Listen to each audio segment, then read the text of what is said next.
매주 금요일 여러분과 함께합니다. 성경 인물 탐구 엑스트라 열전. 사람들이 알아주지 않지만. 자, 오늘 구약으로 갑니까? 예, 오늘은 구약에서 네. 좋은 사람, 예, 괜찮은 사람 할 차례인데요. 네. 오늘 하실 분은 이름은 나오지 않습니다. 저희가 하는 분들 중에 거의 절반은 이름이 없는 분들 같아요. 네. 드고아라는 지역이에요. 드고아 출신의 지혜로운 여인. 사무엘하 14장에 네. 이제 다윗과 관련해서 나오는 분입니다. 사람이 어떤 잘못을 했을 때 그 사람한테 너 잘못했어 그러면 그 상대방이 보통 이렇게 인정을 잘 안 하는 경우가 많잖아요. 그럴 때 이제 쓸 수 있는 방법이 뭐냐면 제3자가 그러는 것처럼 먼저 보여주는 거예요. 상황, 네 일이 아니라 이런 일이 있을 때 어떨까라고 이제 물어보는 식으로 하는 건데요. 다윗이 이렇게 뭘 잘못했을 때 다윗에게 그걸 알려준 분들이 이런 방식을 많이 사용을 해요. 네. 11장에서 다윗이 밧세바를 범한 이후에 나단 선지자가 다윗에게 왔을 때 예. 나단 선지자가 이야기를 들려줘요. 부자는 양이 많이 있고 가난한 사람은 양 한 마리밖에 없어. 가난한 사람은 양이 한 마리밖에 없으니까 그 양을 너무 사랑해서 양하고 같이 밥도 먹고 자기 딸처럼 키웠는데 이 부자가 자기네 집에 손님 왔다고 자기 양 아까우니까 이 가난한 사람이 애지중지 딸처럼 키우는 양 한 마리를 죽여서 그걸로 손님을 대접했어요. 그러니까 다윗이 막 화를 내죠. 어떻게 그럴 수가 있습니까? 이쯤 됐을 때 나단이 하는 말이 왕이요. 왕은 그러면 왜 그러셨습니까?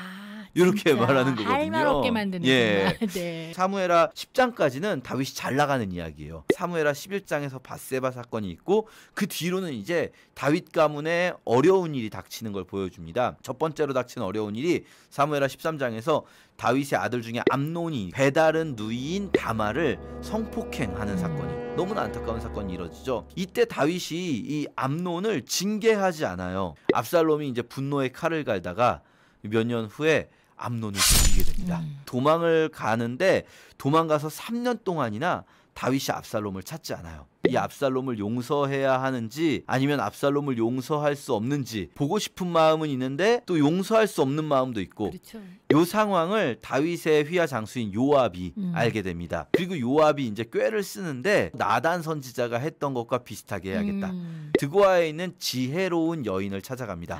지혜로운이라고 말할 때 호크마는 머리가 좋다는 의미 아니라고 예전에 몇 번 말씀드렸어요. 잠언할 때 지금 여기 나오는 이 지혜로운 여인은 뭐로 유명한 여인이냐면 연기력으로 유명한 여인이에요. 요압 장군이 이 드고아의 지혜로운 여인에게 시나리오를 줍니다. 네가 연기해라.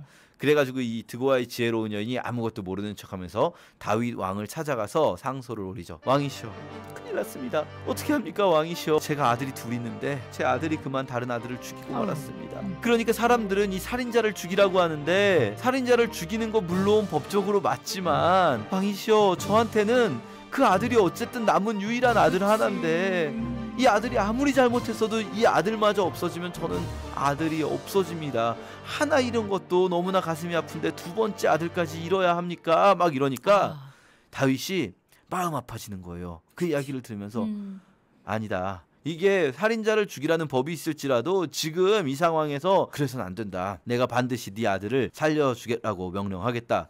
하니까 이 여인이 왕이시여, 그럼 제가 한 말씀만 더 드려도 되겠습니까? 하면서 다윗 이야기를 하는 거예요. 물론 왕의 아들 죽인 아들 잘못했지만 그런데 그렇다고 해서 왕이시여, 또 이 남은 아들도 어쨌든 왕의 아들 아닙니까? 왜 용서하지 못하십니까? 이렇게 이야기를 하는 거예요. 그러니까 다윗이 그때 눈치채죠. 누가 보냈냐? 요압이더냐? 그러니까 드고아 여인이 이때는 솔직하게 이야기합니다. 맞습니다 왕이시여, 요압이 한 건데 지금 사실은 이 모든 국민들, 모든 백성들이 왕을 위해 염려하고 있다는 것 알아주십시오. 솔직하게 이야기를 해요. 그러니까 다윗이 그 마음을 풀고 압살롬을 데리고 오게 됩니다. 저는 이 드고아의 여인을 통해서 뭘 보게 되냐면요, 문화예술의 위대함을 보게 돼요. 문화예술의 위대함. 뭐냐면요, 사람들이요 마음을 바꾸는 건 문화예술이에요. 우리가 뭐가 옳고 뭐가 잘못됐는지 논리적으로 알려줄 수는 있어요. 근데 마음을 움직이는 거는요 논리적으로 알려준다고 해서 되는 게 아니에요. 그러네요. 근데 우리가 아주 정말 훌륭한 어떤 소설을 읽거나 혹은 영화를 보면요, 우리 마음이 풀어져. 뭉클하면서 네. 움직이게 돼요. 맞아요. 영화나 이야기로 들려줄 때 내가 저렇게 해야겠구나 하게 돼요. 드고아의 여인이 탁월한 연기력으로 다윗에게 간접 경험을 시켜준 거죠. 네. 우리가 좋은 문학 작품, 좋은 예술 작품 보면서 마음으로 느끼는 것, 이래서 네. 필요해요. 맞습니다. 예. 이런 것도 저희가 잘 개발해서 복음 전하는데 잘 사용했으면 좋겠어요. 영적 감수성도 저희 유튜브도 그런 거예요. 그런 거죠. 사람들이